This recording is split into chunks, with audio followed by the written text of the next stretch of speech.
Good morning, good afternoon, good evening, wherever you are. Charles here to discuss Analogue once again, Analogue tools, but also a twist here because I also want to talk about digital. And I guess the theme of this is about embracing digital where possible, where necessary, to free up more space for time to think and reflect and sit at a proper work desk with analog tools, paper, pens, and do some proper thinking, strategic thinking, creative thinking, planning, strategizing, all those good things that we don't get enough time to do these days. So what led me to this was something I was watching a video on Sam Altman, who you're probably aware is the guy, one of the chief guys behind OpenAI, ChatGPT, and all that good AI kind of stuff. And what was really interesting, I'll put a link to it, but I was going to show you a clip on this but I might get copyright issues and stuff. I don't want to get into that. So I'll put a link below related to it. But what Sam Altman's talking about is quite animatedly, actually, is his use of analog tools, despite him being this kind of super Y Combinator, OpenAI digital guy, kind of visionary in the AI world.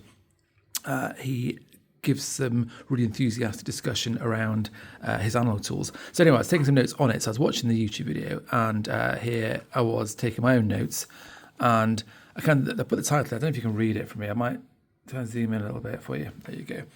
So I put the title "Go Fast to Go Slow," which kind of I reflect on afterwards. But Sam Altman interview with David Perel. So he talks about how he writes copious amounts of notes in analog format, and he pulls it out in the interview. He pulls out this little notebook that he uses. He's perfected the perfect notebook, being pocket-sized, spiral-bound notebooks. And spiral-bound, he's really keen on. He talked about the pens he uses. He talks about Muji pens, and he also talks about was it Pilot pens? I think it was. But one of the things in particular that he does, he actively tears out the pages that he needs or wants to keep. So he shows this notebook that he's got, like kind of like this. And it's a small little notebook. It looks quite cheap, actually, spiral bound. And he says, look at it. And he sort of shows like that. He says, look how thin it is. So I pulled out so many pages of the book that I want to keep. So that kind of led me to think about it and saying I had two key insights.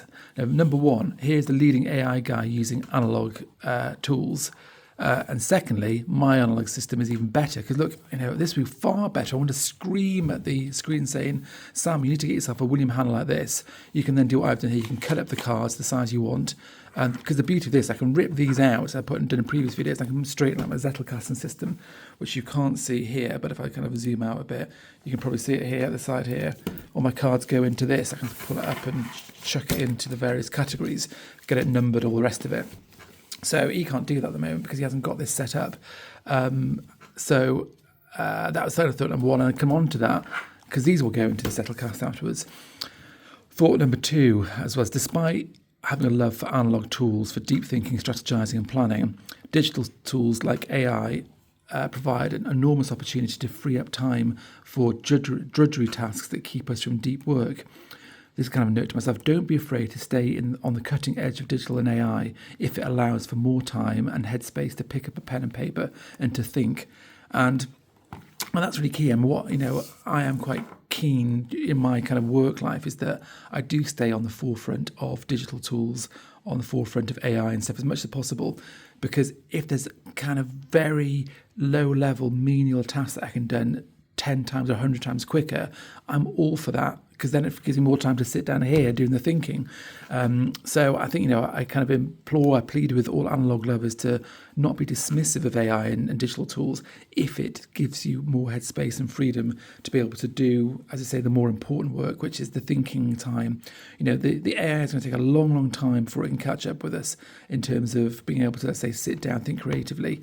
And it can also, it can help with that process. If you use something like AI where you can put in sort of conflicting or ask, what are unusual characteristics about certain things, what might be obtuse, what might not be obvious, it can sometimes come up with some interesting angles. You can sit down at your desk and you can start writing about and experimenting with and thinking and knocking about. So those are my kind of key thoughts on this. Go fast to go slow, meaning go fast, use your AI tools as much as possible to then be able to go slow and do the deep thinking, the slow productivity work with your pen and your paper, sat at a desk with peace and quiet to be able to do this. So William Hanna, I think, is what Sam Altman needs. He needs to cut up his cards, using something like this.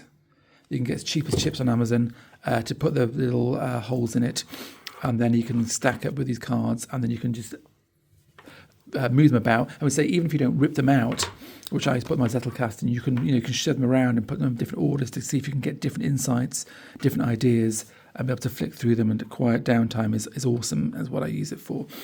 So William Hanna, I wrote this using my Tom Studio Loomis pen, which is very nice. And I'm going to carry on working on this now. So leave me to this, and you get on with your deep analog thought, and I'll catch up with you soon. Thanks for watching.